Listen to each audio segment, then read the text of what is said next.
hapon na nung pumunta ako dito, kasi marami akong ginawa sa bahay, no? Nanglaba, naglinis, yan, batay ng aking anak. So, meron pa mga naiwan na sisiw dito. At ito yung pinaiwan ko dahil nga sobra, every may order dito, napapasobra talaga ako, no? Kasi halimbawa, hindi nila gusto yung sisiw, syempre may other choices sila. Yan. At in case of emergency, sobrang dami ng sisiw na talagang pinapalabas ko, no, para ano nga, halimbawa kulang, no. Malay nyo kulang, at least maraming sobra. Yan, mas maganda yung sobra kumpara dun sa kulang.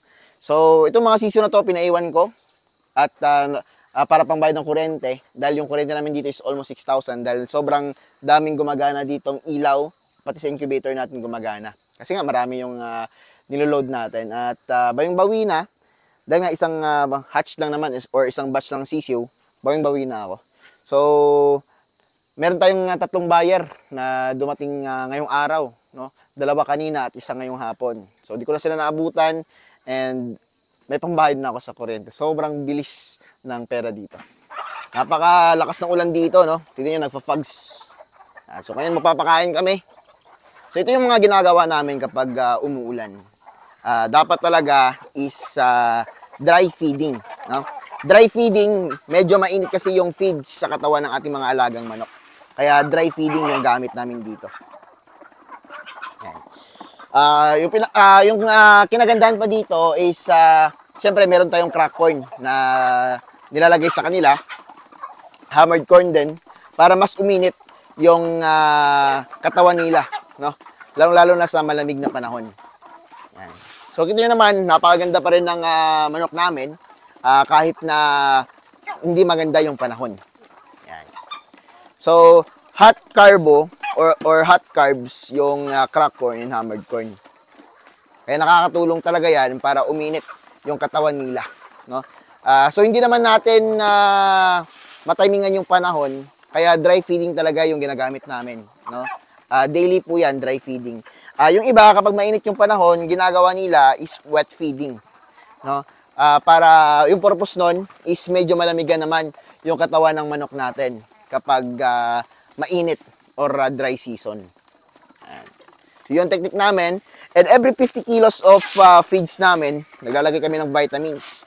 Kapag umulan po kasi, talagang nare-reduce or nababawasan yung napuproduce nilang itlog, no? Kaya talagang bumabanat kami dito sa vitamins. King's Vita Plus and Tenso Plus yung gamit namin dito sa aming manukan, no? King's Vita Plus, no, sa pagkain nila, Intenso Premium, Intenso Power Stag, once or twice a week nagbibigay kami dito sa mga breeders namin. Doon naman tayo sa ating breeding pair number 2, ang ating mga Black Australorps. Bantams natin, no? Gusto din kumain. Yan, dito tayo sa ating mga Black Australorps. Yan, konting-konti na lang yung Black Australorps natin. Yan. No? So, yung pagkain nila, Integra 4,000, Galimax 21, yun yung kinakain nila, no? 25%. Yan. 50% commercial, 50% na organic. Yun yung pinapakain namin. So, para mawala yung langaw dito, mawala yung baho, no? Yung pagkain nila may probiotics yan dahil sa King's Vita Plus.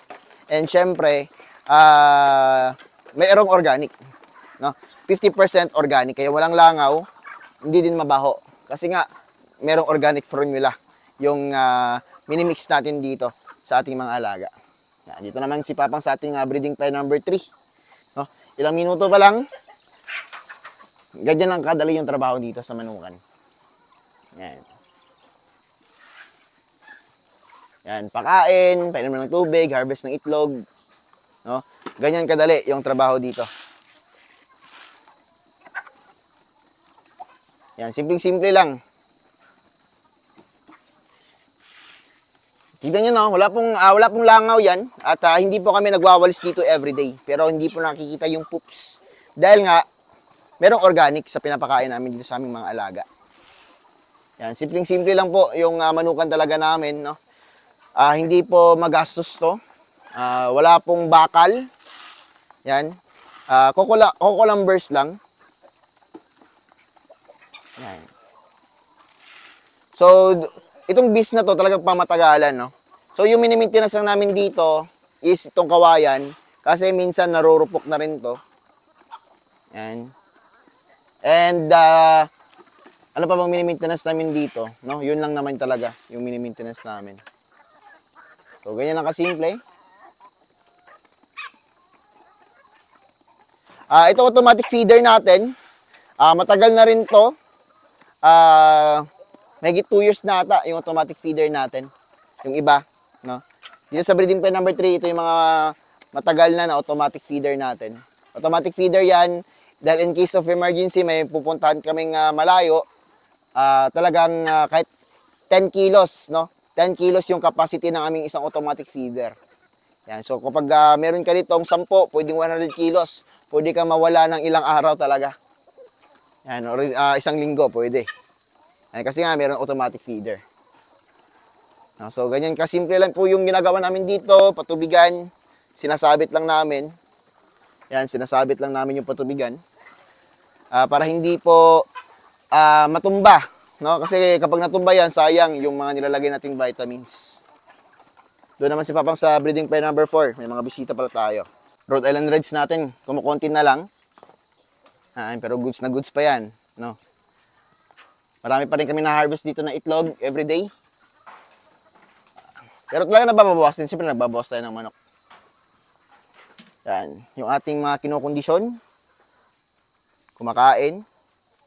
Check din natin mamaya yung mga natitirang sisiyo natin. Yung mga natirang sisiyo namin, no, is pangbayad ng aming kuryente. Kasi kuryente namin ngayon is nasa 5,000 pesos. Megit 5,000, almost 6,000 pesos yung kuryente namin dito. Yan, dahil nga gumagana yung mga incubators namin. Pero isang hatch lang yan, bawing-bawi na. No? So ganyan ka ganda itong pagmamanok. May dumating dito at di ko akalain, relatives ko pala. Dahil pinsan siya ng lolo ko. At ngayon, bibigyan natin siya ng mga gusto niyang manok. Ang mga ibibigay natin sa kanya ay mga Rhode Island Reds, Hybrids, Decal Browns, Black Ostolorps, at Barred Plymouth Rock. Sa ngayon, ang taas ng demand ng Decal Brown, Rhode Island Red, at Black Ostolorp. At syempre, yung mga hybrids natin. Kaya ito na, happy-happy siya sa niregalo natin sa kanya. At syempre, hindi mawawala yung hapunan. Kain po tayo. Ang ulam namin, inihaw na isda.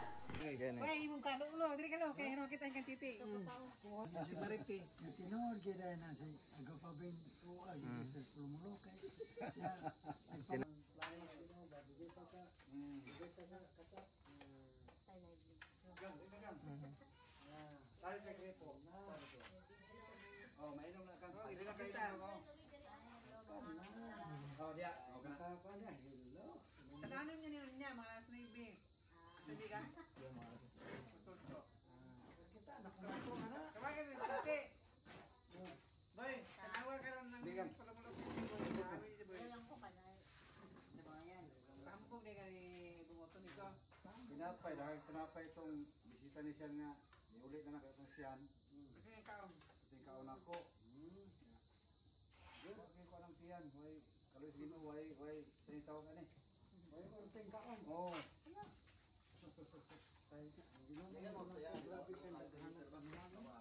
Gani. Purdugay ba siya diri kan? Grabe istorya na mo. Bato na pud ako.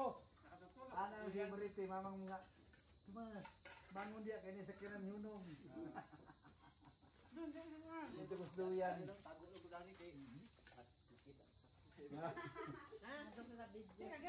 Wala mang video ka oy. Wala nang video gini ya picture. Ang katong gagmay ba to na. Oy katong mga lalaki ah. Babae.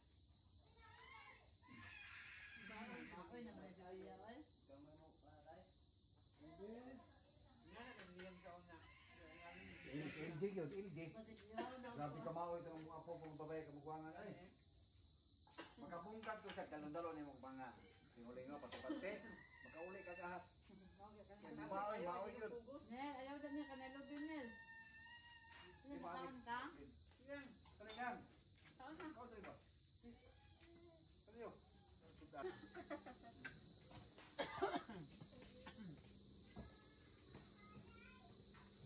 Mas liyo po tubig mas men ano ko? Lipan.